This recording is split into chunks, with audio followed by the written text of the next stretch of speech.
Hey y'all, go back to my channel. So as you can tell from the title, I will be doing my review on WWE Fastlane, which just ended. I just got finished watching it, and if I'm gonna be honest, even though I talked badly about the build-up, I, I, I enjoyed it. I'm gonna be honest. I did. I did. I enjoyed it. I feel like the matches was really good. There was one match and that I didn't care for, which I already mentioned, and I didn't care for it when the match was going on. There was only one there was only one memorable thing within that match, and even then, I kind of knew it. And in a way, I kind of already predicted it as I was watching the match. But yeah, so I'm not gonna drag this intro out any much longer. So let's get to the video. So the show started with the Undisputed Tag Team Championship match with the Judgment Day defending against Cody and Jay. I enjoyed the match. It was a fun match, and it was a good match, and yeah, yeah. For the matches, is the usual, like I'm just gonna talk about my overall thoughts, and then the ending, and then whatever spots I remember, or that I remember, or that yeah, that I remember or were memorable to me. But yeah, the Judgment Day, the other members of Judgment Day, like Rhea and Damien, and then also JD McDonough getting involved. That wasn't surprising to me. What I didn't expect was how much it was gonna cost Judgment Day the belts. This is how the match ended. Rhea, the Dominic came out, and then McDonough soon followed them, and they were getting involved in the match. And then Damien had Cody up on the announce table, and McDonough was planning on hitting Cody with Damien's briefcase, but he ended up hitting Damien's knee by accident, and then Cody hit Damien with a crossroads on the announce table, and then Jay did a dive and took everyone out, and then and then Cody hit Finn with the crossroads and got the 1, 2, 3, and Cody and Jay became the new tag champions. Now, to be honest, I fully expected Judgment Day to retain. Like, I didn't think that Judgment Day was gonna lose the belts that quickly, if I'm gonna be honest. So yeah, I was kind of shocked. I'm not gonna lie.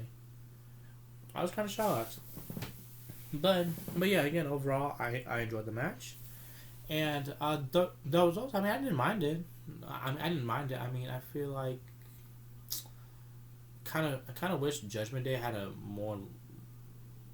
longer reign. That's the same thing how I feel about Kevin and Sammy. I wish they had a longer reign, or at least more title defenses in the title reign. So yeah, let's move on to the next match, which is the 6-man tag team. Well, actually, no. Before that, there was this little segment with Woods, Booker T, and Wade Barrett. That segment was all just to promote Pizza Hut and the new thing that Pizza Hut made. So yeah, it's there. But yeah, the next match was 6-man tag team match. The LWO, Ray and Santos with their mystery partner, and versus Bobby Lashley and the Street Profits. Now it's the whole thing of Ray calling and texting the person and contacting that person, and hasn't contacted him back. I had 2 predictions of who was going to be the mystery partner, and I was correct. And I'll get to it when I get to that part of the match. But yeah, overall, I feel like the match was cool. The match gave what it needed to give. Again, nothing memorable really happened in the match except until like the ending of it, like until like the last couple of minutes, which I'll talk about now. So this is how the match ended. Ended. It was mainly It was mainly a 3-on-2 handicap match because the mystery partner hasn't showed up yet. and Santos got taken out by Montez Ford, so it was just Ray defending on his own. And then all of a sudden, Carlito came out, and he had this huge pop. Now, Carlito was one of my predictions. I predicted that it was either going to be him or Bad Bunny. Those were my two predictions of who was going to be the mystery partner, if I'm going to be honest. So yeah, when Carlito came out, I wasn't surprised because I kind of predicted that he could potentially be one of the people to be the mystery partner. But it was cool seeing him again, and then he just went ahead and cleaned house, and Santos took care of Bobby, and Ray took care of Angelo, and then Montez tried to hit Carlito with an Itaguri, but Carlito ducked and then hit Montez with the backstabber, and they got the 1-2-3, and the LWO along with Carlito won the match.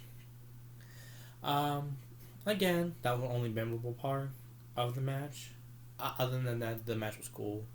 That probably be the only match I would skip, or at least I will skip until the end to see the return of Carlito again.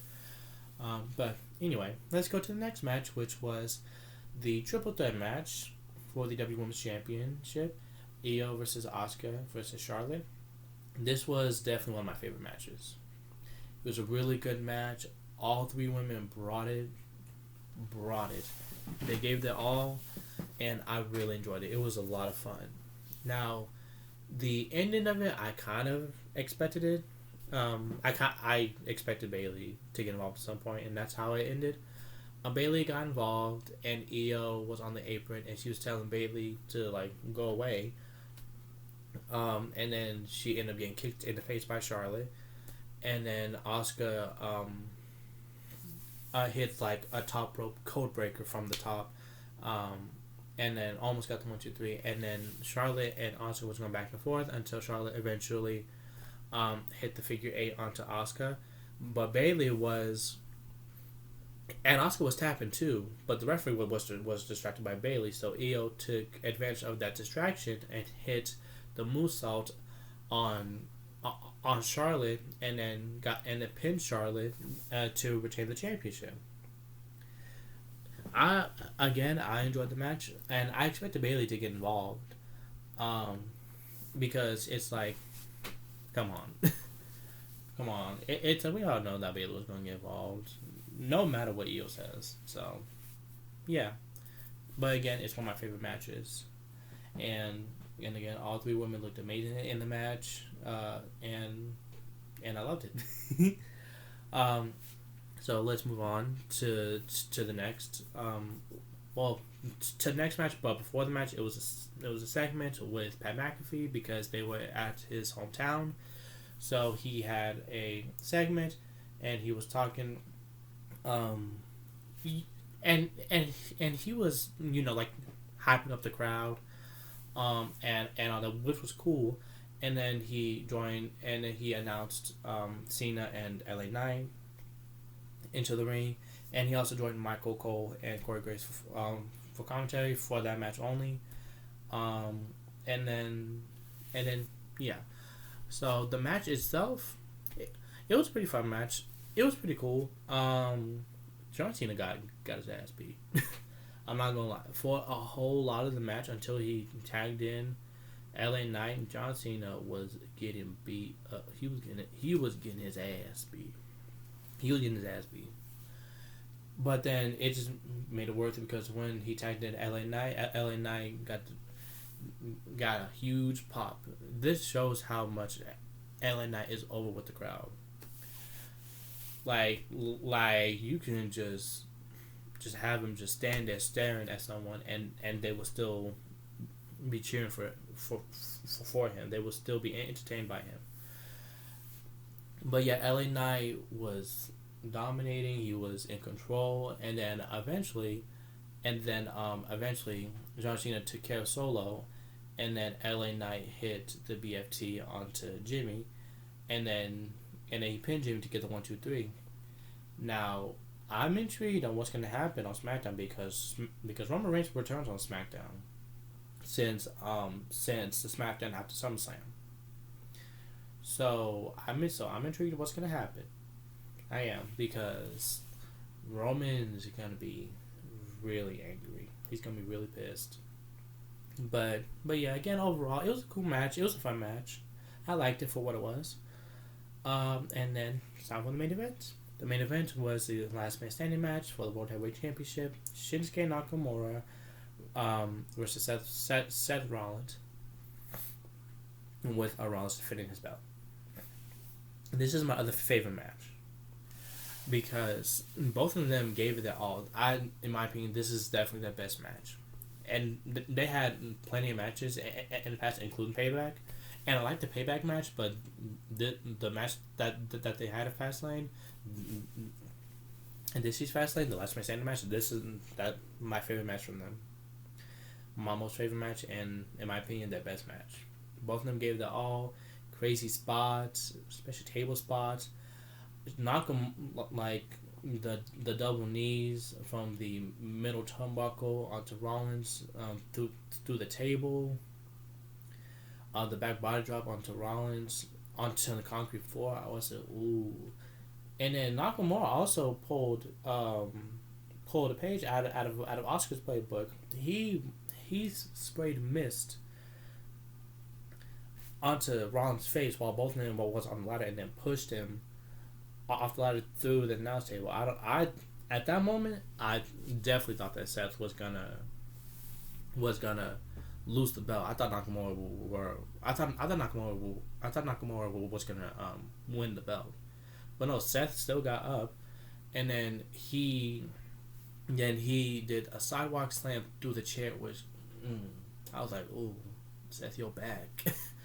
And then he hit Seth with the Kinshasa, and Seth went through the table. And then that's like, okay, that has got to be it. Like, there's no way that this man will get up. He beat the count by rolling out of the ring so that he could stand up, which was smart. And then they ended up brawling out into the crowd, and then Seth hit Nakamura with a second pedigree, and then a second stomp, but then Nakamura got up, and then as he was getting up, Seth hit Nakamura with a vicious Falcon Arrow through two techno tables. That impact was crazy. That it made the crowd say holy, yeah, like it made the crowd say that, and that's how Seth won. Nakamura tried to get back up on his feet, but he ended up collapsing, and Seth made it up before the 10 count, so Seth Rollins retained. Now, I kind of figured that Seth was going to retain, but again, I would have been pleasantly surprised if they had Nakamura win. And I'm not going to lie, this is the best work Nakamura has done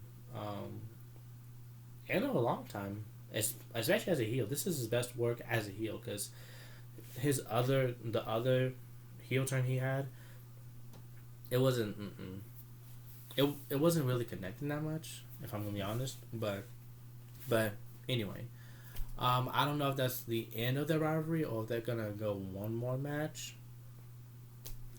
But yeah, I'm intrigued on what's gonna happen with the aftermath of Fastlane, especially with Crown Jewel happening next month. And then after Crown Jewel, it's Survivor Series. And I'm intrigued on what they're going to do with Survivor Series this year. I wonder if they're going to do board games again, or if they're going to go back doing the Raw and SmackDown thing, or the Raw versus SmackDown thing. Like, I wonder what they're going to do. But we'll find out when it gets to that point. But, yeah, that is the end of this video. Comment down below on what were your favorite matches. Again, my favorite matches was the triple threat match and the last man standing match. Those two were my favorite matches.